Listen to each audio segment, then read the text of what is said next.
야, 재개발해야지 왜 소규모 재건축 이딴 거 하냐. 가로주택 정비 사업 왜 이딴 거 하냐.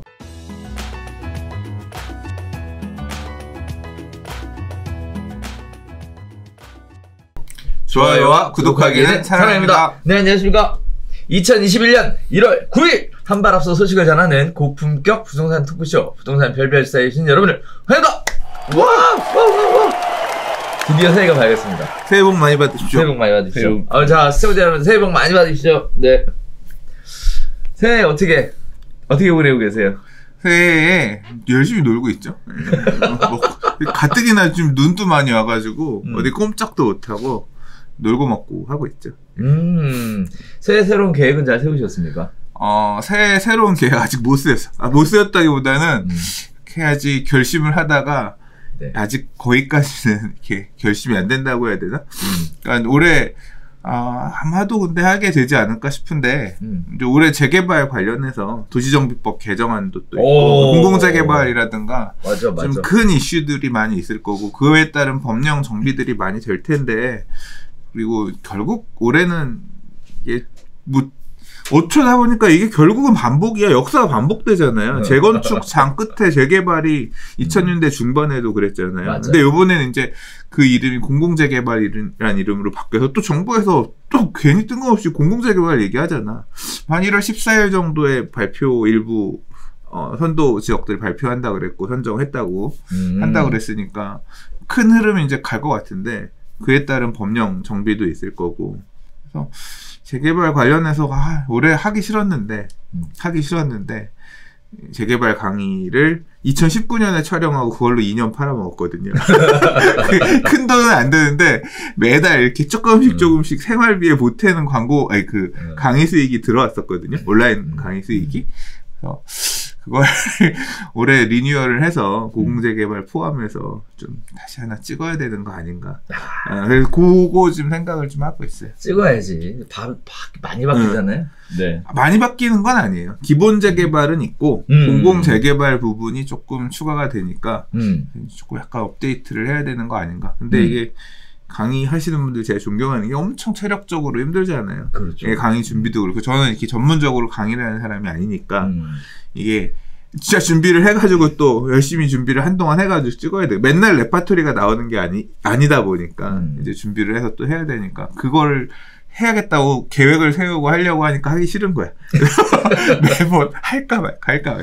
그거 말고 또 이제 생각하고 있는 거야. 요새 또 그 문의들이 여러 방면에서 오는데 뭐 다른 건 대답을 좀 해드릴 수 있겠는데 재개발 관련해서 문의 오면 요새 참 난감해요. 재개발 못 쫓아가고 있어 지금 솔직히. 근데 뭐 재개발은 어떻게 보면 안 해도 되잖아 대표님은. 근데 물어보는 거에 대한 답변. 그렇죠. 물어보시는 질문들에 대해서 답변을 해줘야 되는데 워낙에 지역적인 그 특수성들이 맞아요. 영향을 다양하게 미치다 보니까 이건 뭐 이거 말도 한번 잘못했다가 맞습니다. 또 세금과 관련된 부분까지 같이 엮이다 보니까 정신이 혼미해져요. 재개발은 그 지역 전문가가 필요해요. 왜냐하면 이 분양 자격 같은 경우 시도주례로 위임되어 있는 내용이 많아서 각 지역마다 분양 자격들의 기준이 조금씩 다르거든요. 그래서 그 지역 전문가 심지어는 없는 경우도 있어서 되게 느슨한 경우도 있어서 지역 전문가들한테 문의를 해야죠. 맞아요. 그래서 지역 전문가를 양성해보고 싶은 이런 생각이 좀 들더라고요. 자, 드디어 2021년 첫 소식부터 전해드리도록 하겠습니다. 자, 이제 변창흠 국토교통부 장관이시죠. 자, 변창흠표 고밀개발 관련된 부분들이 시간의 이목을 집중받고 있는 상황입니다. 그 중에 미니 재건축 관련된 이야기가 나왔는데요. 설 전에 주택 공급 방안에 대해서 나온다고 하고요. 국토보호대 정책 방향을 제시하겠다. 이런 이야기를 하고 있습니다. 민간 협력을 통한 패스트트랙 적용하겠다. 역세권 등 도심 내 가용용지, 공공택지를 통한 충분한 물량을 공급하겠다. 생활인프라, 혁신공간, 일자리 연계 품질 높은 주택을 공급하겠다.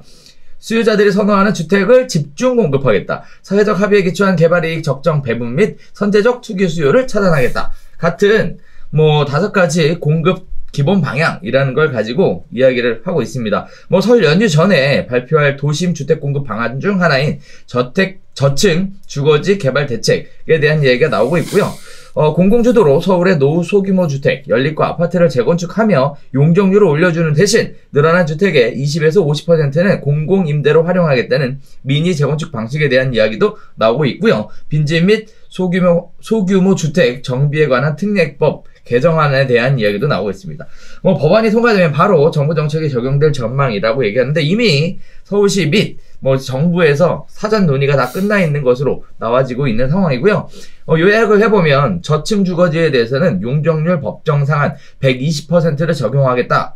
역세권에 대해서는 용적률 160%를 300%까지 상향시키겠다. 중공업 지역 관련돼서는 용적률 250에서 300%를 400%까지 상향하겠다라는 내용으로 추진되려고 하고 있습니다. 또 주거복지 로드맵 10개 지구 내년까지 9,400가구 공급에 대한 이야기가 있어 왔는데요. 구리, 갈매, 성남, 복정 등 수도권에 총 48,000여 가구를 공급하겠다라는 얘기가 나오고 있는데 지금 보는 것처럼 첫 번째 소식이 공급 관련된 얘기가 막 연일 계속 쏟아져 나오고 있습니다. 네. 공급을 쥐어짠다. 이런 식의 느낌도 살짝 드는데요. 어떻게 보셨습니까, 선생님? 저는 쉽지 않을 거라고 생각합니다.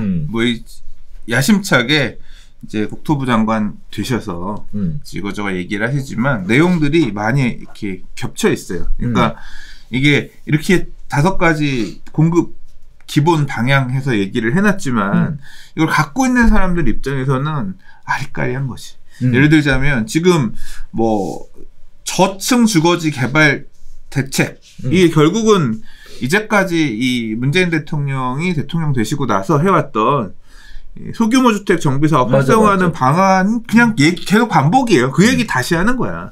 그러니까 재개발 해제된 곳들이나 아니면 이제 저층 주거지들 소위 말해서 주변에 보이는 단독주택 빌라촌들 여기 어떻게 개발할 거냐. 옛날처럼 전면 철거 중심의 재개발 사업 말고 가로주택 정비 사업 등과 같은 대체할 수 있을 만한 소규모 정비 사업을 하겠다. 근데 공공성도 강화해서 용적률을 늘려주고 사업 시행자를 SH나 LH 같은 공공사업 시행자까지 밀어넣어주면 용적률 올려주고 대신 이제 일부는 임대 아파트를 지어서 환수하겠다. 그러니까 7층에서 15층짜리 아파트, 소규모 나홀로 아파트 같은 거 두세 동짜리 지으면서 용적률 좀 뽑아먹고 임대 아파트 지어서 공공 임대주택들을 확보하고 개발 사업에도 이렇게 물량도 공급하겠다 이런 취지였잖아요. 그거 다시 얘기한 거야. 그러니까. 다시 얘기한 건데 이제까지 일부 지역들은 잘 됐죠. 그러니까 잘 됐다기보다는 조금씩 되고 있는 곳이 나오고 있는데 아직 활성화가 막 된 건 아니었잖아요. 근데 그 얘기를 다시 한번 한 겁니다. 그래서 얼마나 시장이 이거에 쫓아갈까? 용적률을 이렇게 법안을 개정을 해서 밀어주는 걸로 가니까 이번에 본격적으로 이런 동네 나홀로 아파트들이 많이 지어지지 않겠냐 기대하겠지만 제가 왜 이게 엇박자가 날 수도 있다고 생각하냐면 이거밖에 길이 없으면 이거라도 하자고 움직이겠지만 지금 작년부터 뭐 건드렸어요. 5월달부터 작년 5월부터 공급대책 얘기 나와서 뭘 얘기했냐면 공공재개발 이야기를 건드렸잖아요. 그렇죠. 공공재개발 하겠다, 역세권 개발하겠다 이런 얘기를 건드렸기 때문에 내가 예를 들어 낙후된 동네에 빌라를 갖고 있는 사람이야. 그 동네에 단독주택을 갖고 있는 사람이야. 나라에서 저층주거지 개발 계획 이거 한댄다. 우리 나홀로 아파트 이거 진짜 한 200세대짜리 진짜 소규모 재건축으로 짓거나 이거 하자. 얘기를 하려고 했는데 뭐하러 그렇게 하냐. 우리 같이 뭉쳐가지고 공공재개발 하자. 그리고 이제 뒤에서 다시 얘기를 하겠지만 지금 서울시장 하겠다라고 하는 분들이 다 재개발 활성화 얘기를 꺼내고 있잖아요. 그냥 우리 재개발 가자. 하면 이거 굳이 이거 해야 돼. 지금 실제로 이제 이 분쟁이 지금도 많아요. 그러니까 뭐가 많냐면 가로주택 정비 사업으로 대체해서 그러니까 뉴타운이라든가 재개발 사업 해제 지역의 사업 방식을 대체해서 가로주택 정비 사업을 가는 곳들이 있단 말이에요. 그 동네들도 지금 이제 싸우고 난리가 난 거야. 야 재개발해야지 왜 소규모 재건축 이딴 거 하냐. 가로주택 정비 사업 왜 이딴 거 하냐. 그 안에서도 갈등이 심화되는데 이 갈등이 되게 퍼지겠죠. 주민들 입장에서는 어떤 줄에 서야 돼. 이제 이게 혼란스러운 상황들이 이제 이 노후 주택지들 여러 곳에서 많이 발생할 가능성이 있어요. 그러니까 약간 뜻은 알겠으나 이제 선택할 수 있는 가짓수가 여러 가지니까 갈팡질팡 추진 주체들끼리 싸우겠죠. 저 조합 가서 동의서 찍으면 안 됩니다. 우리 재개발 지금 우리 동네가 살 길은 이거밖에 없습니다. 이제 막 아시잖아요. 재개발 구역에서 이 치열하게 이거 사람들 저 나쁜 놈입니다. 저 가게 하고 있는 사람이 음식점 사장님은 저 가게 음식점 이용하면 안 됩니다. 별 치사한 짓까지들 다 하고 그러잖아요. 그러니까 그런 갈등들이 조금 이제 이 내부적으로는 표면화 될 것 같고 뭐 나머지 얘기들도 거의 했던 얘기 반복이에요. 역세권 고밀 개발하겠다. 맨날 얘기하고 있잖아요. 그렇죠. 근데 이 내용의 핵심은 그거죠. 하는 건 하는 건데 이제 얼마나 이게 눈에 보이느냐가 문제인데 보이는 그런 물량으로 뽑아낼 수 있을지 모르겠어요. 근데 결국은 지금 5가지 어떤 그 정책 방향의 제일 핵심의 마지막 부분에 있는 내용이 핵심입니다. 사회적 합의에 기초한 개발 이익 적정 배분 및 선제적 투기 수요 차단 등이라고 돼서 용적률 올려주긴 할 건데 니들이 다 먹을 생각하지 마. 나라가 많이 환수할 거야. 그러니까 개발 이익 환수 방안이 제일 이제 결국은 그거거든요. 개발을 하게끔 밀어줄 건데 니들이 올려주는 거 내놔. 그러니까 재건축 사업이 지금 안 되는 것도 잘 진행 안 되는 것도 아예 진행을 안 시키는 경우도 있지만 재건축 초과이익 환수제, 개발이익 환수 방안 때문에 사업 시행자들, 토지주들, 재건축 조합원들이 고민하고 있잖아요. 그렇죠. 결국 이 환수 방안을 어떻게 이 소유자들이 받아들일 것이냐에서 에이씨 그래? 안 해. 이 소리가 나오면 가다가 멈추는 거예요. 가다가 멈추는 게 아니라 시뮬레이션도 해보고 그러니까 공공재건축 작년에 열심히 책상머리에서 공무원분들께서 고민하셨잖아요. 공공재건축을 하면 5만 호 정도 추가 공급할 수 있을 거고 물량이 나올 겁니다. 실컷 계산을 했지만 현실은 뭐예요? 야, 그거 우리 시뮬레이션 일단 신청해보려고 소리가 나오니까 조합장 개새끼야 나와. 이런 몽둥이 들고 지금 조합장 쫓아다니면서 그래서 저희 시뮬레이션도 안 해보겠습니다. 이게 됐잖아요. 결국은 이 개발이익 환수 방안을 주민들이 어떻게 받아들일 거냐인데 이 어떤 주민들의 욕망, 이거 어떤 수익을 향한 욕망과 그거를 이제 환수하기 위한 정책 이게 대립이 되면서 한계가 어느 정도 드러나지 않겠냐. 드러나지 않겠냐. 그리고 또 정부도 이게 만약에 그걸 갖다가 막 이렇게 풀어주잖아요. 그럼 또 가격이 미친 듯이 오를 거 아니에요. 이제 그러면 부담스럽죠. 그리고 그러니까 그런 게 부담스럽기 때문에 또 마냥 막 풀어주진 못할 거란 말이에요. 그래서 결국 의미 있는 공급 대책에 따른 후속 결과, 공급 물량이 늘어나는 데는 조금 한계가 있지 않겠나. 그러니까 이게 되게 결국은 뭐냐면 이게 맞물려 있는 거예요. 이게 막 달려나가기에는 브레이크까지 이미 사이드 브레이크가 쳐져 있는 상태에서 이 엑셀레이터를 밟아야 되니까 이게 잘 가기는 쉽지 않아 보이는 그런 형국이 있는 거죠. 그리고 또 하나 생각해 볼 문제가 뭐냐면 지금 이제 저층 주거지를 얘기를 했잖아요. 결국 지금 처음에 얘기했었던 소규모 재건축이나 가로주택 정비 사업이나 공공재개발이나 재개발 활성화나 다 뭐냐면 지금 낙후되어 있는 서울에 또는 이제 도심지 수도권 지역의 주요 지역에 이 주택지를 어떻게 개발할 까. 그러니까 쉽게 얘기해서 단독주택, 빌라, 다세대주택들을 어떻게 다시 좀 리노베이션 할 거냐에 대한 방법론에 대한 얘기잖아요. 여기를 어떻게든 손을 대겠다라는 게 지금 첫머리에서 나온 거잖아요.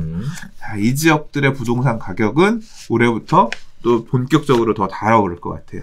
이제까지는 아파트라든가 고가 주택이라든가 뭐 이제 이런 쪽에 주로 초점에 맞춰서 가격이 막 날아가는 그런 모양새를 보였다라고 하면 이제 올해부터 이제까지 그렇게 오르는 게 많이 안 보였었던 빌라도 올라가는 거지. 그러니까 마치 우리가 지난번 별별수다 때도 얘기를 했었지만 상계동의 아파트 5억일 때 아파트 3기 신도시 분양해준다 그래서 그냥 그거 안 사고 4억 5천 분양 나오면 분양 받으려고 기다렸는데 그 5억짜리가 상계동 아파트가 10억 됐어요. 망연자실해요 라고 청약 기다리는 분 말씀드렸잖아요. 이제 그분들이 우리 동네 빌라 2억에도 거들도 안 보던 게 이제 지금 뭐 이런 개발 사업 한다고 하더니 4억 됐어요. 나 청약 안 되면 진짜 벼락 거지 라는 표현이 그러니까 그런 느낌이 드는 게 이런 말 그대로 이 주택 형태에서도 단독주택이나 다세대주택 등에서도 나타나면서 굉장히 뭐라고 해야 되나 그 상대적으로 박탈감이 되게 커지는 그런 한 해가 될 수도 있을 것 같아요. 그러니까 이 정책을 강력하게 추진하는 것에 대한 후유증은 이 정책에 따라서 부동산 가격이 올라가는 모습으로 나타날 거고 이거에 올라타지 못한 모습들은 또 상대적 박탈감에 의해서 굉장히 좀 심리적으로 고통받는, 지금 뭐 주식 뭐 암호화폐 뭐 이런 시장들 다 난리인데 그렇죠. 상대적으로 아무것도 안 한 분들이 되게 상대적 박탈감 느끼고 있잖아요. 이런 것들이 이런 하위 주택군, 표현하기 좀 그렇지만 아무튼 이런 시장에도 되게 저변이 확대되는 그런 모습을 보일 것 같습니다. 중공업 지역 어떻게 보셨어요? 전 개인적으로 중공업 지역 개발 이야기가 나올 때마다 사실 굉장히 관심 있게 봤었던 부분인데, 뭐 뚜렷하게 이렇게 활성화돼서 중공업 지역 개발하는 경우는 사실상 없었거든요.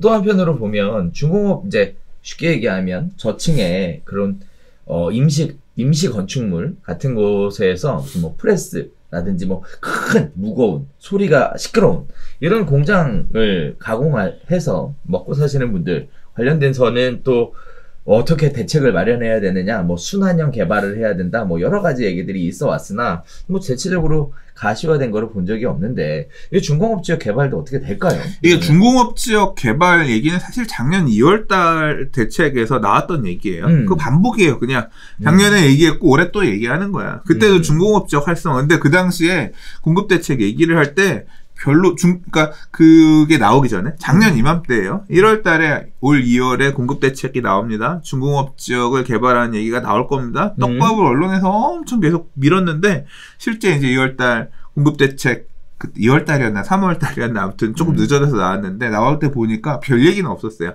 보도자료 이만큼 중에 중공업 지역 언급이 그렇게 비중이 크지도 않았고 별로 인상 깊지도 않았어. 그러니까 결국 이 중공업 지역 개발의 핵심은, 그러니까 중공업 지역이라는 게 공장들이랑 맞아요, 이게 맞아요. 섞여 있는 약간 중첩적인 지역이란 그렇죠. 말이에요. 그리고 네. 이제 일부 남서부권이라든가 일부 네. 지역에 있잖아요. 이거를 얼마나 아파트로 지어줄 수 있느냐가 사실은 핵심이에요. 근데 그러니까 결국 뭐냐면 용적률을 얼마나 올려줄 수 있느냐도 중요한데, 그다음에 주거 비율, 아파트 비율을 얼마나 늘려줄 수 있느냐도 되게 중요하거든요. 근데 그게 이제 한계가 있으면 결국 공급은 오피스텔로 공급하는 거예요. 아파트형 공장, 뭐 오피스텔 공급, 뭐 이런 쪽인데 오피스텔은 또 아파트랑은 다르잖아요. 그렇죠. 그래서 이게 의미 있는 공급이 얼마나 될까요? 사업 시행자들은 좋죠. 왜냐하면 개발 못하고 또는 약간 애매한 그런 땅들에다 아파트 지을 수 있다고 하면 요즘 같은 시절에 어마어마하게 논하는 거죠. 근데 결국 이것도 마찬가지로 뭐가 붙을 거냐면 개발이익 환수 부분이 붙겠죠. 용적률 올려주면 뭐 한다? 내놔라가 붙을 거기 때문에 네. 결국 핵심은 그 싸움일 것 같습니다.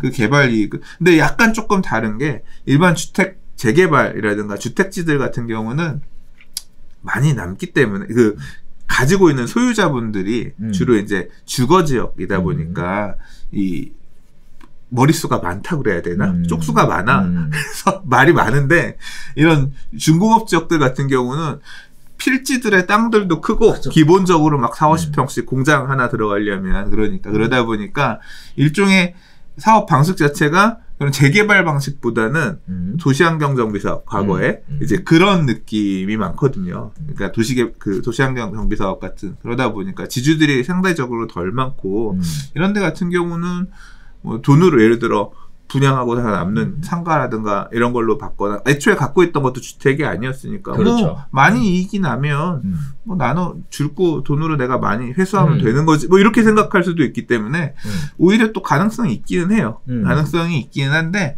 중공업 지역에 할 수 있는 물량들이 그렇게 물리적으로 엄청 많은 건 아닌 걸로 알고 있거든요. 뭐 일부 지금 특히 남서부권에 이렇게 중공업 지역의 공급들은, 그러니까 가다 보면 여기는 왜 이런 공장터가 있어? 했던 지역들 주로 아파트형 공장 많이 바뀌고 했습니다만 그런 지역이 본격적으로 이제 좀 바뀌게 되는 원년이 될 수도 있겠다, 그런 생각은 드네요. 그렇죠. 자, 중공업 지역 관련된 얘기는 앞으로도 계속 나오게 될 것 같아요. 아무튼 공급이라는 걸 해야 되는데 뭐 중공업에 대한 얘기가 그동안의 비중이 좀 낮았었다면 이번에 조금 더 비중이 올라가는 부분이라서 계속 이야기가 나오지 않을까 생각해 보고요. 아무튼 중공업 개발을 하다 보면 거기서 이제 생활 터전을 잡고 사업을 영세한 그런 사업자들이 굉장히 많다는 거 염두에 두시면서 아무쪼록 무리 없는 개발 추진을 만들어 주셨으면 좋겠습니다. 자, 두 번째 이야기 가볼게요. 자, 신혼희망타운 미분양 났었다. 뭐 이런 이야기들이 쏟아지는데 이거 기사 보고 깜짝 놀랐습니다. 신혼희망타운 지금도 미분양 많죠. 그러니까요. 분양가 3억 이상 신혼희망타운 사실상 환매 조건부 전매 제한 풀려서 되팔아도 차익을 상당수 토해내야 하고요. 변창 없이 공급 대책과 비슷하다라는 내용과 함께 전문가들은 대책 효과의 가늠자로 이렇게 판단되어지고 있는 상황입니다. 신혼 부부들이 신혼희망타운을 외면한 이유는 첫 번째가 소형 평수고요. 두 번째가 기준 소득이 낮아서 그렇다고 하고요. 세 번째가 수익에 대한 환수 때문에 그렇다라는 이야기를 하고 있고요. 뭐 거기에 따라서 여러 가지 지역들이 나오는데 변창없이 토지 임대부 주택, 환매 조건부 주택, 실효성이 없다는 내용으로 결국은 기사는 그렇게 몰아가고 있는 것 같습니다. 신혼희망타운이 정책적 실효성이 낮다 보니 결국은 다시 시장으로 가는 거 아니냐, 그 2030에 관련돼서 다시 시장으로 가는 거 아니냐라는 우려 섞인 목소리도 나오고 있는데, 어쨌든 신혼희망타운에 대해서는 미분양이다 라는 부분들이 진짜 좋은 지역들도 미분양인가요?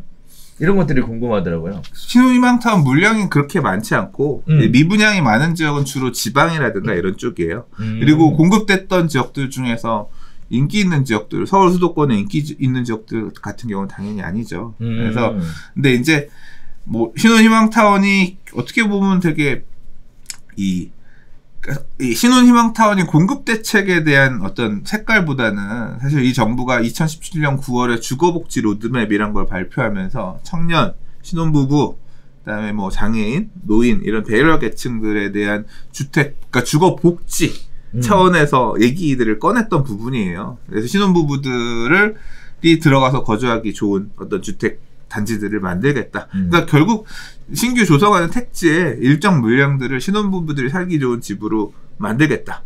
돈이 신혼부부들이 얼마 없을 테니까. 그래서 이제 당연히 니들은 뭐 차익을 누리겠다 이런 개념보다는 일단 사는 거에 만족해라.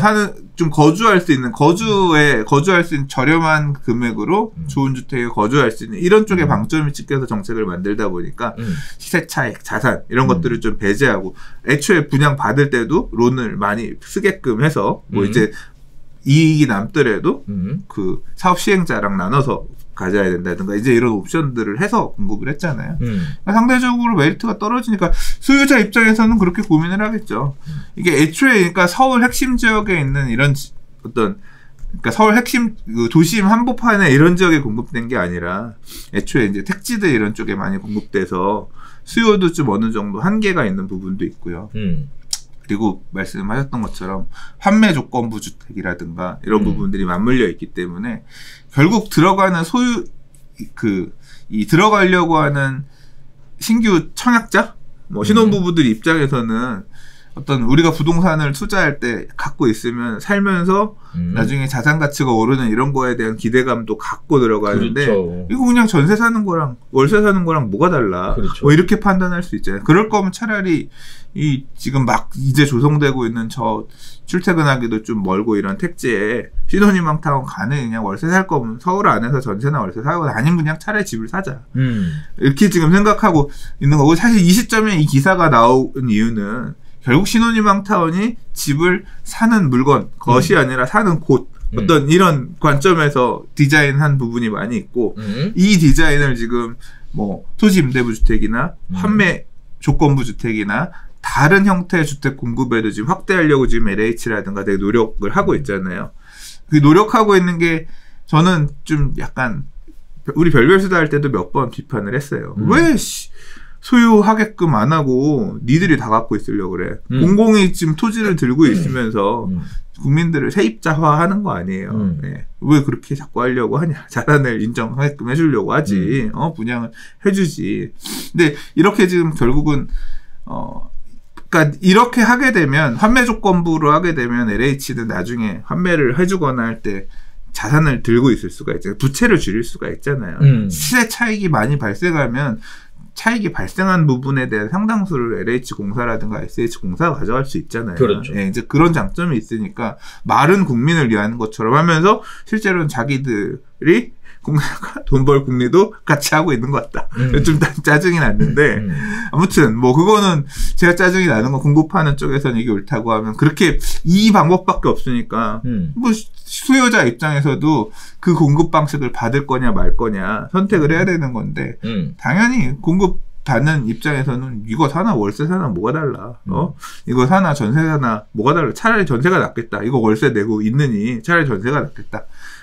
그러면서 시장에 수요를 다시 돌아오게 돼요. 그러면 공급 측면에서 분양을 받으려고 했던 수요, 그러니까 매수의 수요를 덜어내는데 조금 영향을 임대 시장에는 조금 영향을 끼칠 수 있지만 매수의 어떤 수요를 꺾는 데는 한계가 있는 정책이 될 수도 있다는 양날의 검인 거죠. 네. 그래서 지금 이 시점에 이 신혼희망 타운이 여전히 미분양이 있고 그런 게 결국은 어떤 소유자들의 소유 욕구, 자산 증가 이런 부분을 배제한 어떤 이 공급 정책의 한계가 지금 나타나고 있는 게 일종의 데칼코마니처럼 미리 보여주고 있는 거다. 앞으로 토지임대부 주택, 판매 조건부 주택 한다고 하더라도 결국 미분양이 나는 단지들도 나오거나 공급 측면에서 한계가 있을 거다를 미리 예지하듯이 일단 끄집어낸 얘기잖아요. 그렇죠. 저는 이런 비판이 어느 정도 일리 있다고 생각합니다. 결국은 신혼희망타운에 대한 메리트가 전세로 사는 것과 매수로 사는 것보다 낫다라고 생각하니까 선택을 못 받는 거죠. 뭐 메리트를 올려주든지 아니면 뭐 다른 방법을 선택해 주든지 하지 않으면 이 문제가 계속 되풀이될 것이다 라는 것이 기사의 초점인 거죠.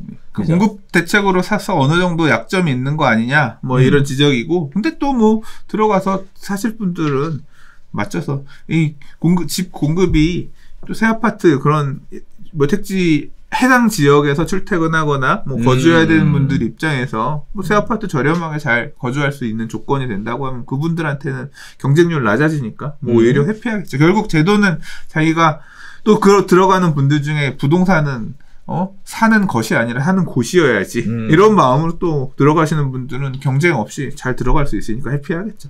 결국 제도를 어떻게 활용할 것이냐는 시장 참여자들이 판단해서 결정할 부분이니까 일부는 또 웃는 사람이 있을 거고 우는 사람 이거 신혼희망타운 분양받아서 좀 자산 이제까지 신혼부부로서 내가 좀 차익 누리고 싶었는데 아쉽다 이런 분들은 좀 아쉬울 거고 뭐 그럴 것 같아요. 좋습니다. 자, 세 번째 이야기 가볼게요. 사전 청약과 관련된 얘기가 본격화되고 있는 상황에 굉장히 난감한 이야기들이 들려오고 있습니다. 입주가 언제일지 모를 사전청약, 전세 난민 생활은 계속된다라는 얘기인데요. 경기도민 대상의 물량이 절반이고요. 서울 수요는 사전청약으로 신청하기가 어렵다는 얘기입니다. 연기 없이 입주까지 기간 내 공급도 과연 가능할 것이냐라는 얘기들이 나오고 있는데요. 크게 네 가지 이야기들을 하고 있습니다. 자, 경기도 물량으로 과연 서울 수요가 분산이 되겠느냐라는 측면에서는 역부족하다라는 건데요. 수요자들의 구매를 당길 만한 물량은 노량진과 남태령 군부지 위례 정도가 되고요. 해당 지역에서 나오는 물량은 겨우 800가구 정도밖에 안 된다는 얘기가 하고 있어요. 또 사전청약 대다수 경기도민 대상이라서요. 뭐 이렇게 되면 3기 신도시의 입지적 조건 등 제반 상황을 봤을 때 서울 수요 분산에 역시 한계가 있다라는 얘기고요. 따라서 집값 상승을 막는 데는 역부족이다 이런 얘기들이 나오고 있습니다. 자, 네 번째는요. 제때 공급이 안 되면 문제다라는 얘기인데요. 아직 토지 보상도 안 끝났는데 과연 3기 신도시가 언제 될지 아무도 모른다, 장담하기 어렵다라는 거죠. 정부 말만 믿지 말고 지금 당장 신규 분양이나 매수를 해야 한다라는 얘기들이 나오고 있습니다. 자, 네 번째 얘기는요. 급증한 전셋값도 변수라고 하는데요. 본 청약에서 만약에 최종 탈락하게 되는 경우 끔찍합니다. 네. 답이 안 나온다라는 거죠. 3기 신도시가 되면 좋습니다. 그러나 안 되면 어떻게 할지 답이 없는 상황이라는 얘기인데요. 저도 개인적으로 이 네 가지 상황 들으면서 듣고 있으니 겁나는 얘기였습니다. 네. 사전청약 어떻게 보셨어요? 일단 뭐든 계속 해야죠. 사전청약도 하고 될 수 있으면 이게 3기 신도시 관련해서 말이 많아요. 말이 많은 게 최근에 이제 얘기 나왔던 게 3기 신도시가 우리가 이제까지 보아왔었던 1기, 2기 신도시의 그런 아파트 형태의 주택 공급이 아닐 가능성이. 왜냐하면 3기 신도시 처음 얘기 꺼낼 때부터 이제까지 듣지 못해왔던 얘기를 했어요. 고밀 저층 주거지역. 그러니까 막 난쟁이처럼 눌러가지고 블록들은 소규모로 쪼개서 보행자 중심의 뭐 이런 도시를 만들겠다. 공공건축가들이 그런 얘기를 했고 이제 그런 어떤 비전 하에서 도시 계획들이 되어 왔거든요. 그러니까 막상 분양하려고 봤더니 아파트 하나에 타입이 몇십 개. 막 이제 그런 상황. 그래서 내가 예상했던 아파트는 이런 게 아니었는데 그 실망 뭐 이런 게 나올 수도 있고 또 하나 얘기 나오는 게 지금 뭐 경기도에서는 지금 네이버에서 제가 보니까 배너 광고에 기본주택 이런 게 뜨더라고요. 경기도시공사 경기지방공사 아무튼 기본주택 그게 결국 기본주택이라고 하는 게 임대주택이잖아요. 그래서 좋은 입지에는 분양용 주택이 아니라 임대주택 중산층이 들어가 살 수 있는 중형 임대주택들을 넣겠다 이런 거. 그러니까 실질적으로 사전청약 받을 수 있는 물량이 내가 생각했던 것보다 좋은 물량이 아닐 가능성도 있고 그리고 이제 분양가도 문제고 입주 시기도 문제죠. 최근에 이제 오늘 지금 픽한 기사들 중에는 없지만 터무니없는 보상가 때문에 지금 이제 보상 협의하고 있는데 해당 지역에서 막 뚜껑 열린 분들 이제 막 요새 청원 올라오고 막 이제 그런 내용도 있거든요. 그러니까 제대로 보상이 돼서 이제 제대로 공급이 될 거냐 이제 이런 부분에 대한 문제도 있고. 그래서 3기 신도시에 대해서는 일단 기대도 있지만 잘 될 것이냐에 대한 우려도 한편으로는 지금 많이 이렇게 나오고 있는 상황입니다. 근데 이제 뭐 어쨌거나 그럼에도 불구하고 지금까지 3기 신도시를 기다렸던 분들은 뭐겠어요? 지금 3기 신도시가 아무나 들어갈 수 있는 게 아니에요. 운이 그렇죠. 좋거나 운이 좋거나 아니면 준비가 되어 있던 분들이 들어가는 거잖아요. 이제까지 무주택 유지하면서 청약통장 갈고 다듬어서 들어갈 준비하셨던 분들이 들어가는 거잖아요. 그분들 중에서도 제한된 분들만 들어가시는 거잖아요. 그렇죠. 그분들 네. 이것만 넣겠어요? 계속 넣겠지. 그래서 계속 일단 노려볼 수 있는 것들은 주권되는 것들은 노려보시면서 사전 청약도 해보고 다 해보셔야죠. 그렇게 해서 이번 텀 상승장이 앞으로 몇 년 더 남았는지 모르겠으나 걸릴 수 있는 건 걸어봐야죠. 지금 와서 지금 올라버린 이 서울 안에 주택을 매수해서 들어가기엔 서울만 올랐어요. 수도권도 올랐지. 그렇죠. 그리고 특히 올해 예상되는 게 뭐 우리 별별 수다 할 때도 얘기했고 제가 유튜브에서 작년 말에 혼자 실시간 방송할 때도 얘기했지만 올해는 이제 수도권의 주요 핵심 지역의 정비 사업으로 공급되는 진짜 그 지역의 랜드마크 아파트들이 공급되는 지역들이 여러 곳 나오거든요. 이제까지는 서울의 마크로 리버파크가 얼마의 소리 나왔다고 하면 수원에 얼마, 뭐 이제 광명에 얼마, 예, 성남에 얼마, 이제 이런 식으로 그 지역을 대표하는 랜드마크들이 새로 서면서 얘네들의 가격들이 그 지역 가격들에 또 영향을 줄 거란 말이에요. 이제 그걸 보면서 이제 망연자실할 분들이 나올 건데 그런 상황 하에서 야, 이제 내가 수도권에 있는 그 아파트도 현금 이만큼을 주고 사야 돼. 이제 이런 선택지를 해야 되는데. 지금 와서 그거 갈 수 없으니까 결국은 또 더 청약에 매달릴 수밖에 없거든요. 무조건 뭐 3기 신도시가 좋고 나쁘고를 떠나서 가능성이 있다고 생각하면 전 무조건 청약을 기다렸던 분들이라고 가서 덤벼야 된다고 생각해요. 네. 일단 무조건 기회가 생겼으면 예상 막 엄청 좋은 그런 조망권 막 좋고 막 이런 아파트가 아니라 난쟁이 빌라 똥자루 같은 그런 약간 아쉬운 형태의 그런 모습이 된다고 하더라도 결국은 써야 되니까 기대 이익, 청약을 통해서 프리미엄 생기거나 이런 것들이 약간 낮아진다고 하더라도 왜냐하면 서울 안에서 지금 뭐 청약 받아야 된다, 청약해서 당첨돼야 된다 모르는 분 없잖아요. 근데 작년 가을부터 분양 물량도 없잖아요. 싹 그렇죠. 사라졌잖아요. 그렇죠. 올 상반기에도 그렇게 많이 있을 수가 없거든요. 예, 그래서 결국은 뭐 가릴 게 없죠. 지금 찬밥도 말 가릴 게 없이 뭐 결국 시장 가격보다 좀 저렴하게 나오는 이런 물량들 내가 줄 수 있는 청약 물량이다라고 하면 사전 청약이고 뭐고 예, 잘 계획을 잘 세우셔서 예, 청약 전략을 세우셔서 하셔야 된다고 생각해요. 자, 새로운 시도는 좋다. 네, 3기 시도시 추진이 잘 될까? 뭐 이런 걱정을 하기보다 일단 본인의 여건에 맞춰서 도전해 보시는 게 더 필요할 것 같다. 3기 신도시 안에서 3기 신도시는 2기 신도시랑은 다르게 기본적으로 입지들이 다 괜찮은 곳에 나왔기 때문에 적극적으로 어프로치할 필요가 있다고 생각합니다. 그러면 일단 뭐 나중에 안 되면 이라는 생각은 어떻게 보면 기우네요. 무조건 그죠? 가능성에 어디에 가는 게 맞겠냐에 따라서 최대한 눈높이에 맞춰서 합격. 서울대 농대를 쓰더라도 서울대 가야 된다. 뭐 이런 마음으로 합격 이런 거 당첨을 목표로 해서 가시는 게 맞지 않나 생각합니다. 그렇군요. 자, 네 번째 이야기 가보겠습니다. 부모 찬스도 능력이다. 그래도 세금은 내셔야죠. 네, 국세청에서 358명을 적발했다는 얘기인데요. 부모에게 고가주택을 전세로 빌려주고 받은 보증금으로 집을 산 20대 등이 고의 탈세 혐의로 세무조사를 받는다라고 얘기합니다.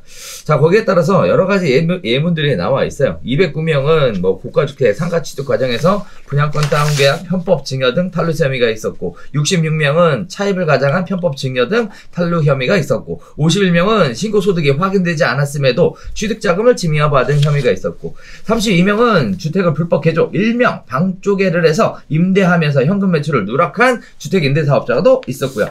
중개수수를 누락한 부동산 중개업자도 있었다라고 합니다. 자, 법인 자금을 유출해서 집을 산 사주 일가 등도 있었다라고 얘기하는데요. 국세청은 부동산 등기자료, 부동산 거래관리 시스템 등의 소득, 증여, 상속자금 내역, 신용카드 사용 내역을 연계해서 분석했다라고 얘기하는데, 일단 총 따져보면 굉장히 많습니다. 뭐 소득 신고를 누락한 케이스, 다운계약서를 쓴 케이스, 소득 출처가 정확하지 않은 케이스, 그 다음에 소득 출처에 대한 원천을 최초의 시점부터 역산해서 추적한다는 사실, 그 다음에 차입에 대한 것도 명확한 근거가 없으면 전부 다 적발한다는 사실, 특히 특수관계인 간의 차입에 대해서는 우회한다 하더라도 끝까지 쫓아간다는 얘기, 소득 출처에 대한 거, 방조개기에 대한 거, 불법 전매에 대한 거, 이렇게 엄청나게 많은 케이스들을 진짜 쭉 역사를 거슬러 올라가서 다 잡아냈다, 이런 느낌이 들더라고요. 자, 아무튼 취득자금 조달 신고 관련된 부분에 신고한 내용이 결국은 실거래가 신고할 때 들어가야 되는데, 실거래가 필증이 나왔다 해서 그것이 괜찮다라고 얘기하는 게 아니라 그 이후에도 지속적으로 이렇게 추적한다는 얘기잖아요. 필증 이런 것들은 일단 나중에 찾아볼 거니까 니들 내놔라 이런 거지, 그게 나왔다고 해서 문제 없는 건 아니죠. 그렇죠. 네. 그러니까 지금 막 이렇게 부동산 가격이 오르는 게 국세청이나 정부가 볼 때 엄청나게 부담스러운 시기고, 사는 놈들 제대로 돈 정당하게 만든 돈 갖고 사는 거 아니냐 이렇게 아주 그냥 눈을 부리부리 뜨고 보고 있기 때문에 조심해야 되는 시기고, 만약에 부정한 어떤 자금 흐름으로 산다고 하면 그런 상황인 거고, 그 외에도 여러 가지들 뭐 사례들 보면 있잖아요. 하지 말라는 것들이니까 그런 것들 지금 잡아내려고 지금 이렇게 칼을 갈고 있으니까 조심하셔야 되는 시기가 맞는 것 같습니다. 어떻게 해야 될까요? 자금은 모자르고 자금 조달을 좀 해야 되겠는데. 그러니까 뭐 지금 이게 큰 방향이 그래요. 그렇잖아요. 내 집 마련 나 돈 없는데 하고 싶어. 하지 말라는 거잖아요. 돈 없으면 하지 마. 돈도 안 빌려주잖아요.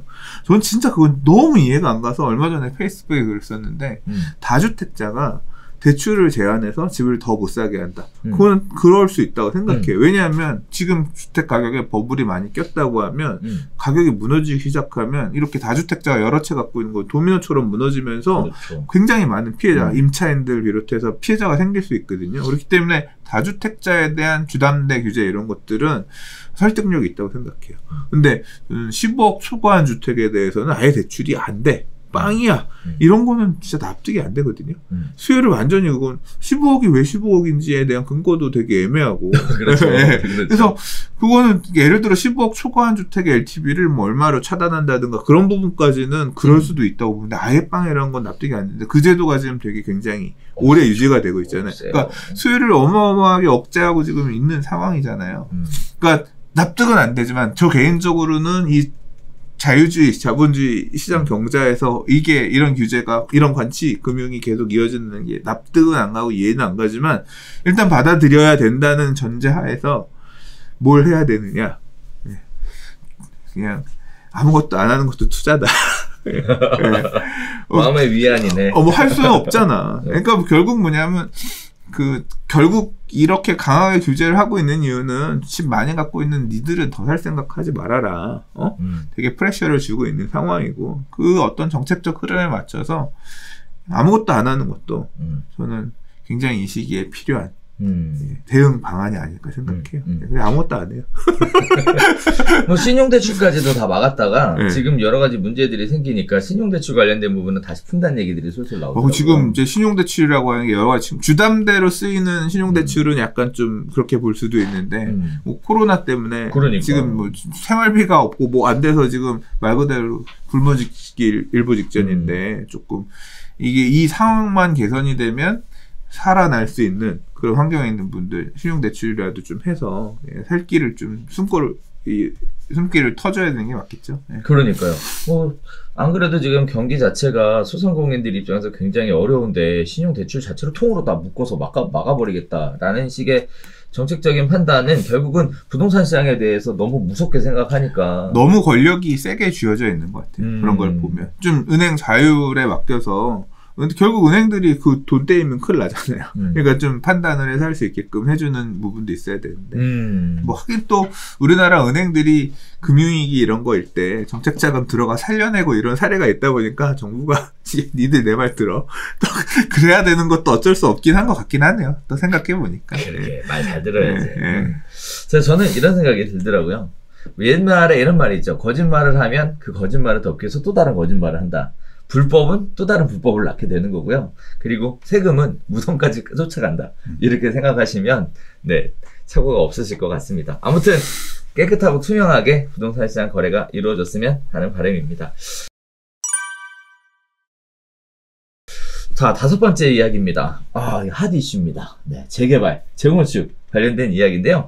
서울시장 선거의 승부수다. 너도 나도 규제 완화 카드를 들고 일어났습니다. 서울 아파트 공급 확실한 방법으로 정비사업 활성화밖에 없다라는 주장이고요. 부동산 정책의 가장 중요한 현안은 민심 잡기에 안간힘을 쏟고 있다라는 얘기입니다.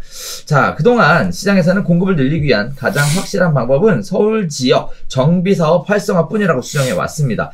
집값 급등 등 현 부동산 시장 혼란 극복의 원인은 서울 주요 지역 아파트 공급 부족에 있다는 지적이 끊이지 않아 왔는데요. 거기에 따라 여야 후보군들은 너도 나도 정비사업 규제 완화를 언급하고 있는 상황입니다. 핵심은 민간 재건축 재개발 분야인데요. 서울시장 보궐선거를 계기로 민간시장 정비사업 분위기가 변화할 수 있을지 이목이 집중되고 있습니다. 거기에 따라 지금 출마하시는 후보자들의 공약들이 지금 살짝 언급되고 있는 상황인데요. 자, 후보자들이 재개발, 재건축 규제 완화 카드를 들고 나온 것은 부동산 민심을 확보하는 것이 그만큼 중요하기 때문이다 라는 건데 결국은 뭐 힘겨루기 아닌가 이런 생각도 좀 들기는 해요.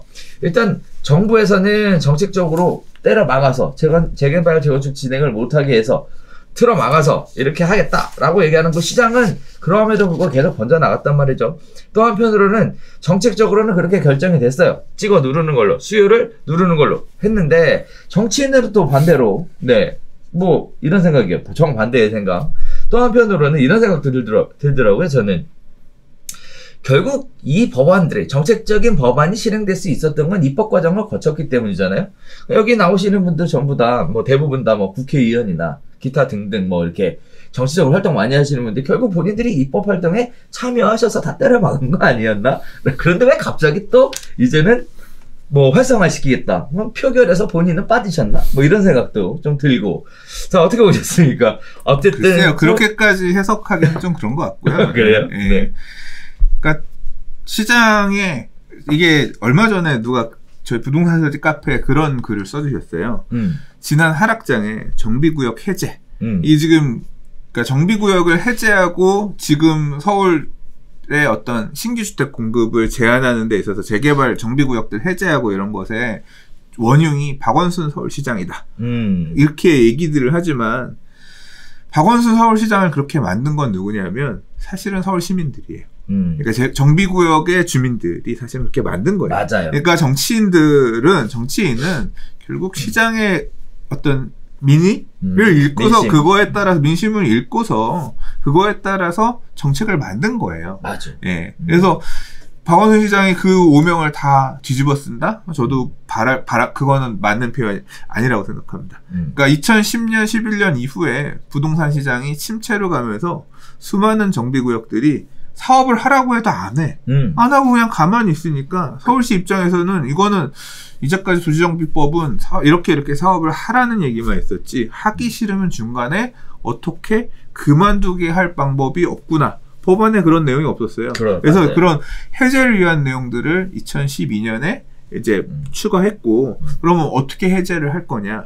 해제를 하는 결정을 하기 위해서 이제 뭐 그 권한도 서울시장에게 그러니까 그 시도지사한테 주어지는 부분들이 만들어졌고 이제 그 내용에 따라서 해제를 한 거거든요. 맞아요. 그래서 그 내용의 중요한 부분을 살펴보면 그래요. 사업이 가고 있던 것들 추진주체가 만들어진 곳, 그러니까 추진주체가 만들어졌다는 얘기는 추진이 설립이 된 곳인데 네. 적어도 50% 이상 토지 등 소유자가 동의를 해야 추진위가 만들어지거든요. 그러면 50% 이상이 동의를 해서 추진위를 만든 사업 갔으면 더 안 갈 거면 적어도 50% 이상이 안 하겠다.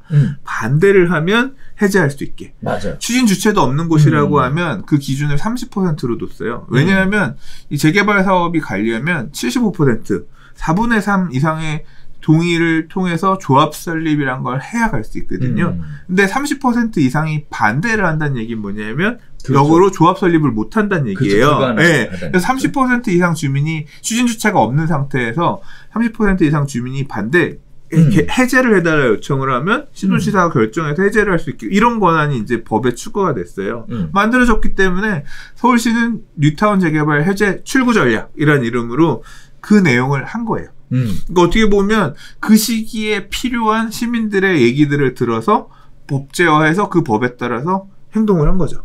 해제 전략을 한 거지. 그럼 누가 제일 나쁜 놈이냐? 군중은 이기적이고 과거를 까먹으며 아무튼 군중이 문제라고 생각하거든요. 그거에 따라 산 거예요. 물론 이제 박원순 시장님의 책임이 없냐? 있죠. 제가 생각할 때는 이게 해제를 그러면 좀 냉정하게 그러니까 방향 해제를 간다고 하더라도 최대한 좀 필요한 부분들은 해제를 안 하게끔 할 수도 있고 어떤 그런 필요에 따라서 할 수도 있는데 그 당시에 했던 걸 보면 좀 지나치게 해제를 유도하는 게 많았죠. 뭐 역사 문화 보존을 이유로 억지로 해제시킨 5긴 1구역이라든가 아니면 뭐 사직이구역 같은 사례들도 있었고 그리고 해제 아까 50% 추진주체가 있는 경우에는 50% 이상의 반대가 있으면 해제한다 그랬잖아요. 근데 그 반대를 집계하는 어떤 방법 이런 것들이 이게 어떻게 50% 이상 이거는 말이 안 된다. 너무 해제를 희망하는 사람들에게 집계를 유리하게끔 이거는 기준을 세웠다. 이제 이것 때문에 추후에 소송이 있어가지고 문제가 된 것들도 많이 있거든요. 그러니까 그런 방법론적으로는 조금 무리한 수를 많이 두셨다고 생각은 하지만 그와 별개로 그런 큰 흐름으로 간 건 누가 잘못이냐? 시민들이 그렇게 원했어요. 재개발 구역에 주민들이 해제해달라고 깃발 꽂고 빨간색 깃발 꽂고 우리 집은 절대 재개발 안 된다. 그랬던 시절이 있었단 말이에요. 그래서 그런 공과가 분명히 나뉘어 있다. 근데 그럼 지금은 왜 그러냐? 지금은 그 사람들이 다시 다시 재개발 하게 해달라고 그러잖아요. 왜? 시민이니까, 군중이니까, 뻔뻔하니까, 과거는 있는 거예요. 나는 지금은 요구한다. 그때는 재개발하는 거 싫었지만, 지금은 하고 싶어. 나는 요구할 수 있어. 왜? 이건 내 재산권이니까. 그렇지. 내가 유권자니까, 그걸 해낼 수 있는 서울시장 나오라, 이야. 지금 그 소리를 그렇죠. 하고 있는 거잖아요. 그래서, 결국, 그런 군중이 요구하니까 그 내용에 귀를 기울이고 이번에 제가 하겠습니다. 재개발 다시 활성화하겠습니다. 이 얘기를 하는 거는 결국 그냥 정치의 일환이다. 네, 그냥 그때는 그랬고 지금은 이럴 뿐이다. 그런 거죠. 그러니까 지금 그 큰 흐름이 이렇게 지금 대세를 타고 있다 보니까 서울시장 하고 싶으신 분들은 나와서 하는 거죠. 재개발 다시 뭐 하겠습니다. 이제 듣기 좋은 말 추가하겠죠. 네. 재개발 다시 활성화하지만 뭐 지금 정부에서 하는 얘기처럼 불로소득을 뭐 어느 정도 왜냐하면 또 그쪽 표도 받아야 되거든. 불로소득을 환수하는 그런 방법도 강구해서 하겠습니다라고 해서 또 이렇게 일단 당장 시장이 되는 게. 근데 요번 시장 선거는 그런 부분도 있지만 이게 임기가 요번에 길지 않지 않나요? 짧죠. 보궐이니까. 예, 보궐이니까. 네. 그래서 결국은 1년짜리 시장 길지 않은 시장일 것 같은데. 요거 하고 나서 그 다음에 또 대권으로 가려는 그렇죠, 후보도 있을 거고 아니야 나는 서울시에 뼈를 묻을래 하는 후보도 있을 거고 그래서 이제 그런 것을 잘 봐서 선택하는 몫은 이제 서울시 유권자들한테 있겠죠. 그러게요. 표를 얻기 위한 정치인들의 이런 전략들이 지금 마치 이런 생각이 드는 거예요. 이제 뭔가 재건축 재개발을 해야 되겠다라는 내용을 발표해야 되는데 뭐 기존에 있는 거를 또다시 리바이벌 하는 건 의미가 없을 것 같고, 그래서 또 다른 제2의 뉴타운이 나오는 거 아니냐, 뭐 이런 생각도 드는 상황입니다. 네. 자, 아무튼 기대해 보겠습니다. 뉴타운도 지금 할 수 있어요. 그러니까. 왜냐면 법이 재정비 촉진이라는 특별법이 여전히 살아있고, 뭐 주택 재개발을 추진하기 위한 도시민 주거경비법이 있고, 서울시가 신규 이제 정비 예정구역 지정을 안 하고 정비구역 지정을 하는 기준을 너무 높게 계획을 세워놔가지고 지금 거의 10년간 아무것도 안 했거든요. 이제 이 부분을 작년에 시의회에서도 왜 이렇게 정비구역 지정 안 하고 있냐라는 어떤 지적에 대해서 시의회가 지적을 했어요. 서울시가 그럼 그것도 좀 바꿔보겠습니다. 언급한 부분도 있고 하기 때문에 도시 주거환경 정비 기본계획도 아마 좀 대대적으로 수정 가해지면서 정비구역 지정 기준이 좀 이렇게 완화되거나 이런 부분도 기대할 수 있거든요. 그래서 재개발 측면에서는 좀 다이나믹하고 변화가 있는 그런 한 해가 될 가능성이 있어요. 2021년은. 네. 자, 지켜보도록 하겠습니다. 자, 재개발 시장에 큰 혼란거리가 하나 생겼는데요. 물딱지가 참딱지 되는 거 아니냐? 이런 얘기들이 나오고 있습니다. 자, 법원에서 다주택자 물건 개별 분양 자격을 인정해야 된다라는 주장이 나왔는데요. 법제처 해석이 11년 만에 뒤집혀서 혼란이 크게 커질 것으로 예상되고 있는 상황입니다. 자, 구체적인 내용은 이런데요. 재개발 구역에서 다주택자의 물건에 대해 각각 분양 자격을 줘야 한다는 법원의 판단이 나와서 정비업계 혼란이 커지고 있는 상황입니다. 여러 채 가운데 한 채에 대해서만 분양 자격을 인정한다는 기존의 법 해석과는 정면 배치되는 건데요. 대법원이 광주고등법원의 이 같은 판결에 대해서 지난해 6월 심리불속행 기각 결정을 내렸다. 항소가 있었지만 더 이상 따질 필요 없이 2심 판결이 타당했다는 의미로 1심을 뒤집어서 다주택자의 물건에 대해 개별 분양 자격을 인정한 2심의 판단을 확정 지은 건데요. 자, 왜 이렇게 됐느냐? 도정법은 조합 설립 이후 다주택자의 물건이 매매돼서 여러 명이 소유하게 될 경우 이 가운데 한 명을 대표조합원으로 두도록 규정하고 있습니다. 대표조합원이 한 사람인 만큼 분양 자격도 한 사람에게만 인정하게 된다라는 논리인데요. 법제처는 이와 같은 내용에 대해서 2010년 2월에 대표조합원 한 사람에게만 분양 자격이 있다는 유권 해석을 내놨었습니다. 이후 정비업계에서는 법제처 해석에 맞춰서 다주택자의 부동산에 대한 분양 자격을 처리해 왔는데요. 반면에 법원은 이렇게 봤어요. 도정법은 관리처분 계획 이후 양수한 이들에게 조합원 자격이 없다라고 규정하고 있다. 하지만 조합 설립 인가 이후 양수한 이들의 경우엔 조합원 자격을 박탈하는 규정을 두고 있지 않다. 재개발 사업 과정에서 조합 설립은 초기 단계, 관리처분 계획은 마지막 단계다. 결국은 관리처분 이후에는 안 되는데 조합 설립 인가 이후에 양수한 자격 분들에게는 일단 자격이 있다라고 봤고요. 또 하나는 분양 신청과 관련해서도요. 재개발 사업의 분양 자격에 대해서는 조합원이 신청하는 게 아니고 토지 등 소유자가 신청하는 것으로 되어 있기 때문에 역시 신청할 수 있다라고 봤습니다. 또한 재판부는요. 분양 자격을 따로 정하는 경우 지분 쪼개기 등의 투기를 방지하기 위한 것이라면서 이 사건의 분양 자격 판단에 대해서 오로지 투기 방지라는 공익적 이유를 들어 관계 법령을 유추하고 확장 해석해서 분양 신청을 제한하는 것은 허용될 수 없다라고 이야기했는데요. 자, 이렇게 되면 조합 설립인가 이후에 매수하셔서 참 그동안 마음고생 많으셨던 분들이 어떻게 구제받을 수 있는 건지, 입주권을 다 받을 수 있는 건지. 지금 이거 열심히 말씀하셨지만 이해하신 분 별로 없을 거예요. 그래서 다시 한번 정리부터 해주세요.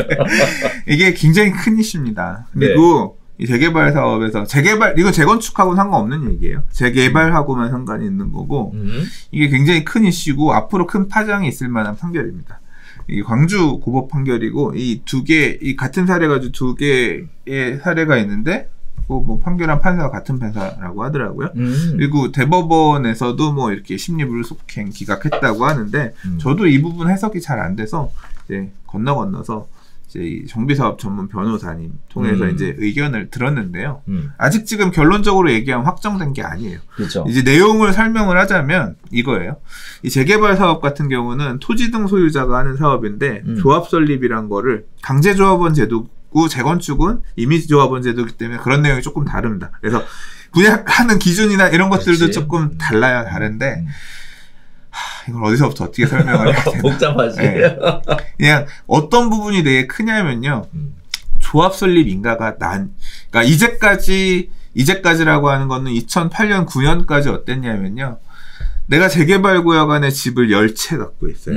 근데 10채를 갖고 있는데 이 집을 언제까지 팔면 10명한테 나눠서 팔면 10채의 분양 자격으로 바뀔 수 있냐. 맞아. 이 기준이 핵심이에요. 맞아. 그러니까 재개발구역 안에 빌라를 한 동 지어가지고 10채를 소유하고 있었는데 세받고 있었는데 재개발 사업을 하려고 하니까 이 10채에 대해서 아파트 한 채만 준대요.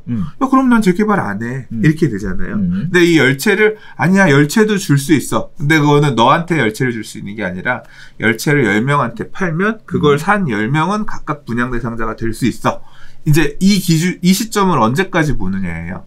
과거에는 어떻게 얘기를 했었냐면 우리가 재개발 사업에서 이제 분양 신청을 하는 단계가 있습니다. 내가 이 10채의 빌라를 가지고 아파트를 받겠습니다. 분양 신청을 하는 단계가 있는데 그 단계에서 그러니까 분양 신청을 받는 마지막 날을 뭐라 그러냐면 분양 신청 하루 동안 받는 게 아니라 보통 45일, 60일 이 정도 받거든요. 그 분양 신청 받는 마지막 날을 법에서 관리처분계획 기준일이라 그래요. 관리처분 계획을 수립하는 기준 날짜라고 보거든요.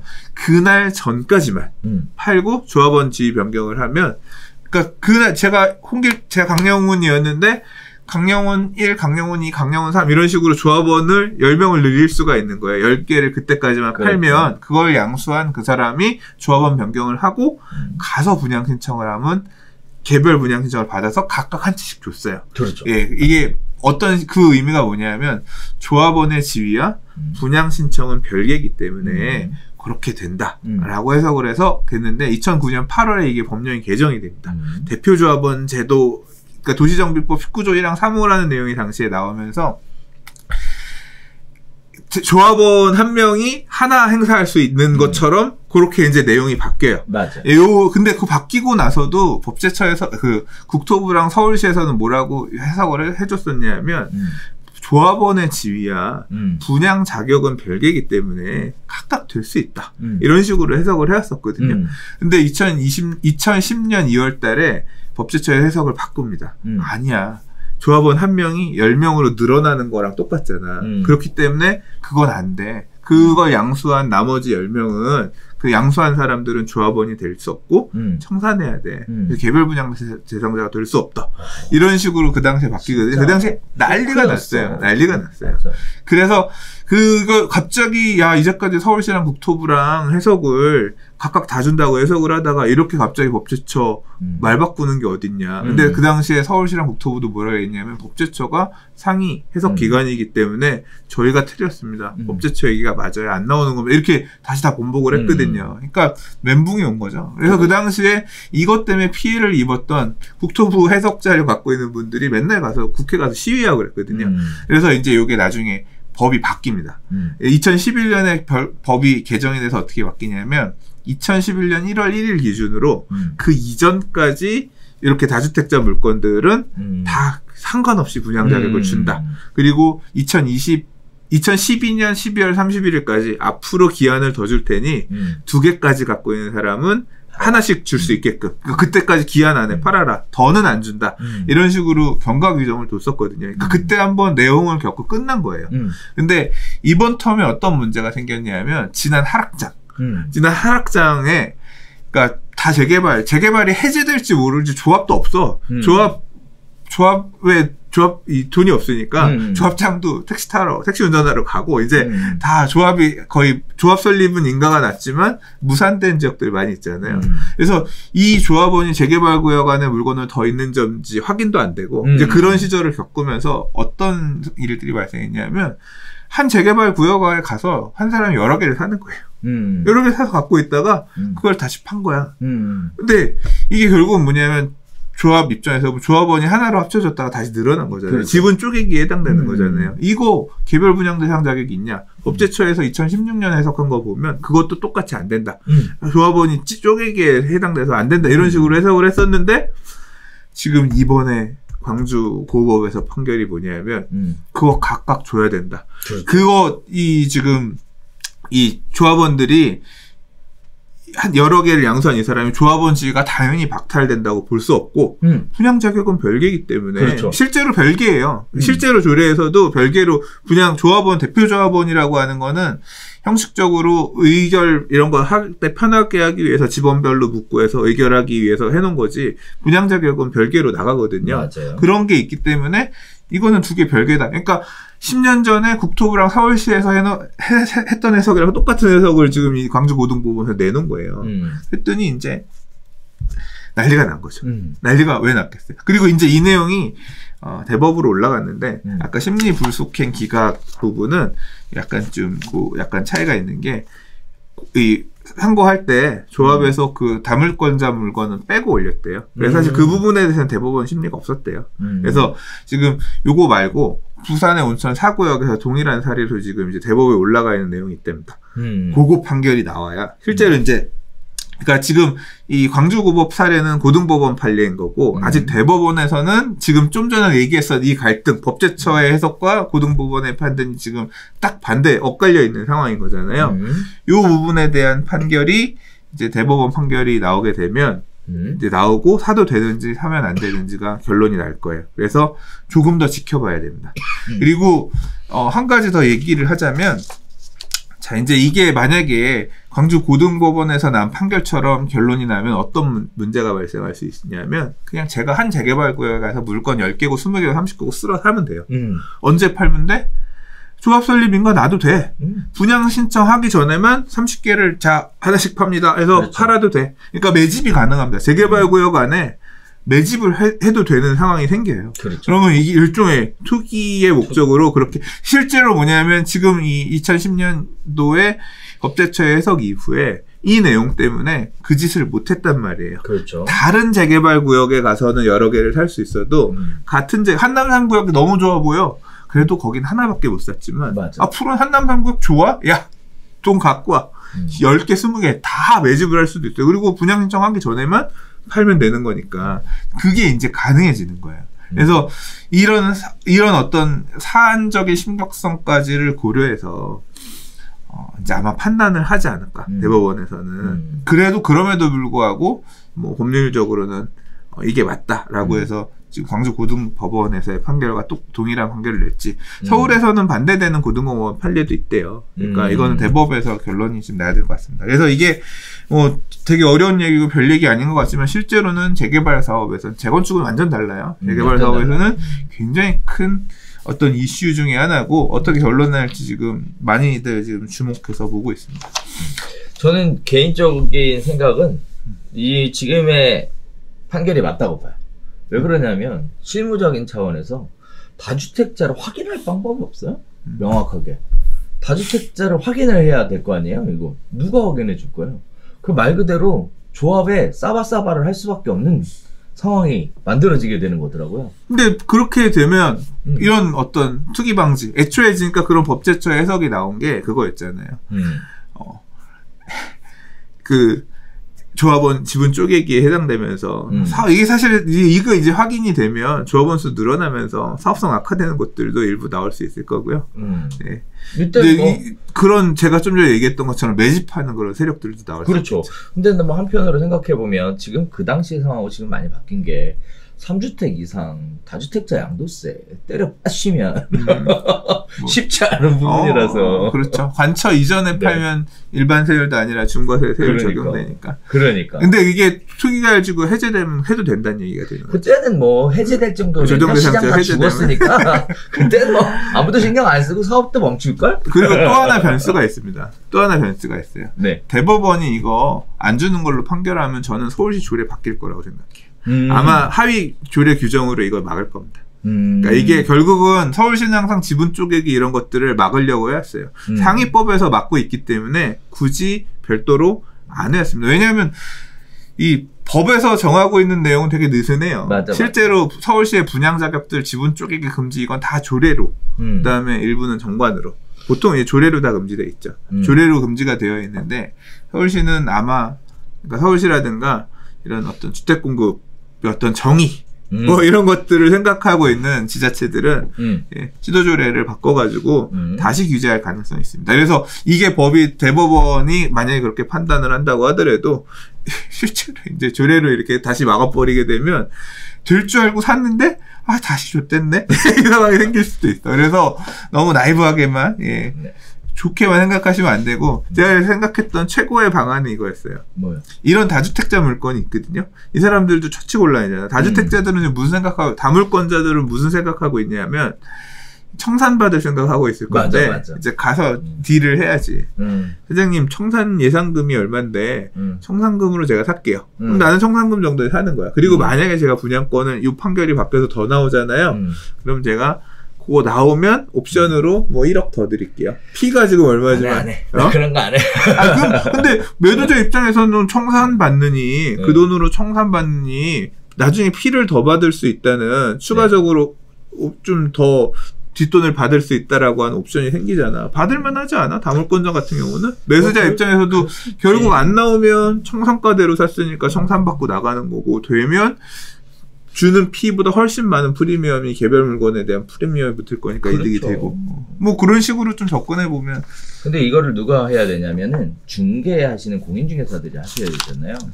이거 안 건드리는 게 맞아요. 그거는 중개업자분들 그러니까 알아서 할 부분이고. 이거 나중에 뒷감당이 안 되는 건이에요. 뭐 여러 가지 일들이 저도 있어서 아무튼 그렇습니다. 자, 7번째 이야기 가볼게요. 자, 공시지가 1억 미만 주택에 사람들이 엄청나게 몰려간다라는 얘기입니다. 취득세 폭탄 피하겠다라는 얘기인데 일산, 창원 등 소형 평수 거래가 급증하고 있는 상황이고요. 가격이 뛰어서 지역 실수요자들의 한숨이 나오고 있는 상황입니다. 부동산세 부담이 늘면서 공시가격 1억 미만 저가주택으로 수요가 쏠리는 풍선 효과가 나타나고 있고요. 취득세 등 각종 다주택자 세금 중과를 피할 수 있기 때문이라고 하는데 대표적인 케이스가 일산 서구 탄현동 727채 규모 A아파트가 지난해 11월 12월 총 38건이 거래가 됐다라고 얘기하고요. 그전에는 10건 미만에 그쳤다고 해요. 또 집값이 들썩거리고 있는 창원, 성산구 같은 경우에도요. 11월 이후 50건 이상 거래가 됐다고 합니다. 공시가격 1억 미만 저가주택이 주목받는 것은 다주택자에 대한 취득세 중과를 피할 수 있기 때문이고요. 정부는 지난 7.10 대책에서 기존 보유주택수에 따라 최대 12%까지 취득세율을 올리기로 했지만 1억 원 미만 저가주택은 주택수 산정에서 제외해서 기본 취득세율 1.1%만 적용하도록 했다고 합니다. 자, 두 번째인데요. 서울과 경기, 인천, 세종, 광역시를 제외한 지방의 기준시가 3억 원 이하 주택은 다주택자에 대한 양도소득세 중과도 되지 않는다고 해요. 거기에 따라서 투자자들이 몰려서 가격이 오르면서 당장 세입자들이 전월세 가격 상승부터 걱정해야 되는 상황이다 라는 얘기들이 나오고 있는데 자, 소장님 1억 미만 공시가격 1억 미만 주택에 사람들이 몰려가고 있다는 얘기는 들으셨죠? 네. 어떻게 보셨어요? 이 내용을? 그러니까 이게 결국 다주택을 취득세 중과 안 받으면서 살려고 이런 것들 가시잖아요. 그러니까 저는 이런 거 안 좋아하죠. 얼마라도 먹겠다고 짤짤이라들 다니시는 건데 모르겠습니다. 이렇게라도 해서 자산 상승의 기쁨을 누리고 하시려고 하는 그런 어떤 시장의 의지를 폄하하려는 건 아니고 뭐 이런 사람도 있는 거죠. 그래요? 네. 자, 일단은 이런 부분들이 우려 섞인 목소리들이 나오고 있는 거는 어떤 우려예요? 네? 어떤 우려예요? 여기 나오잖아요. 투자자들이 몰려서 가격이 오르면서 당장 세입자들이 전월세 가격이 올라간다. 네. 이런 주택에 사시는 분들이 열악하다. 근데 갈 데가 없다. 형법으로 다르죠. 모르겠습니다. 그게 옳은 건지 나쁜 건지 저는 모르겠습니다.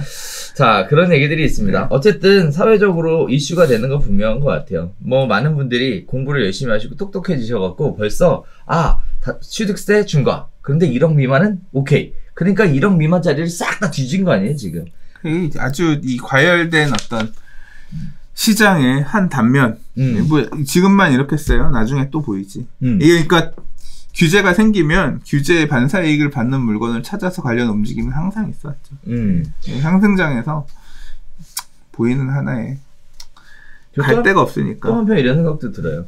이게 왜 요새 트렌드가 빅데이터 하잖아요. 요새 부동산 투자 관련돼서 많은 분들이 지금 데이터를 취합해가지고 분석하는 자료들을 뭐 이런저런 회사들이 네 하기도 하고 투자자들을 대상으로 하는 그런 대서도 그런 걸 가지고 기준으로 아 이거 발표됐으니까 여기가 허점입니다. 여기에 대해서는 공시가격 1억 미만인 데가 어디입니다. 찍어서 이런 식으로 다니는 거 아니에요? 결국은 정부 정책하고 빅데이터하고 싸움인데 결국은 시장이 이길 수밖에 없을 것 같아요. 왜냐면 정부는 선제적으로 대응해야 되는 상황인 거고 데이터는 그 결과에 따라 틈새 시장을 찾아내는 거라서 결국은 아 이거 참 좋기도 하면서 또 아 이런 부분이 또 역효과구나 이런 극한의 레버리지와 짤짤이의 결말은 안 좋을 수도 있어요. 항상 보면 실수요가 배제된 짤짤이 투자는 장이 분위기가 바뀌면 근데 뭐 지금 당장 바뀌지는 않을 것 같은 지금 그런 모양새니까 그렇긴 한데 그 밀물 썰물 타이밍을 잘 재시기 바랍니다. 그렇죠. 그럴 때 제일 좋은 건 아무것도 안 하는 거죠. 좀 그냥 쉬는 것도 투자다. 자, 2021년 첫 번째 별별수다 다시 시작하게 됐는데 아무래도 또 열심히 달려야 되겠죠. 각오 한 말씀 부탁드릴게요. 오늘 말 많이 안 하려고 그랬는데 너무 많았어. 평상시에 말씀 잘 안 하시다가 별별수다 오시면 다 푸는 거죠. 아, 진짜 말할 일이 많진 않아요. 거의 혼자 노니까 많진 않은데 요새는 또 유튜브도 안 하고 이 별별수다가 거의 다니까 여기 오니까 말을 많이 하게 되네요. 그러니까. 쌓였던 이 말주머니가 터지나? 그런가? 근데 이 말 속에 네. 이 좀 좋은 말들이 많이 있어야 되는데 괜히 또 안 좋은 말, 그러니까 좀 보탬이 안 되는 또는 실수 뭐 이런 게 좀 덜 섞이고 좀 정제된 말이 나가야 되는데 조금 무섭네요. 네. 그래서 2021년 별별수다를 위한 각오 그냥 일주일에 한 번씩 빠지지 않는 거 그게 최고의 목표다. 네, 그러니까 그렇죠. 놓치지 않고 네. 코로나 또 심해지면 또 한동안 쉬어야 될 것 같은데. 그러니까. 그러니까 코로나 좀 심각해지지 않은 한에서 뭐 하반기 되면 이제 좀 백신도 이제 맞고 하면 조금 안심 되겠죠. 약간 사회도 정상으로 돌아가겠죠. 그러게. 네. 안 그래도 지금 궁금한데 뭐 이미 그 맞고 계시잖아요. 네. 그 선진 해외에서는 하는 그 이후에 뭐 좋다 이런 얘기들이 명확하지가 않아서 조금 이제 아예 안정이 돼서 정상을 되찾았으면 좋겠고 뭐 2021년 부동산 시장 오늘도 지금 얼핏 얘기를 했습니다만 이제 정부의 공급 드라이브는 이런 저가주택 시장들, 빌라, 다세대 이런 쪽에도 큰 영향을 끼칠 거고 그로 인해서 또 시끌시끌한 기사들 많이 나올 거고 또 그거 잡는다고 규제 나올 거고 뭐 또 많이 오늘 지금 얘기는 안 했지만 수급이 엉키네다, 입주 물량이 너무 줄어든다, 임대 가격이 되게 불안할 거다. 그래서 부동산 이슈,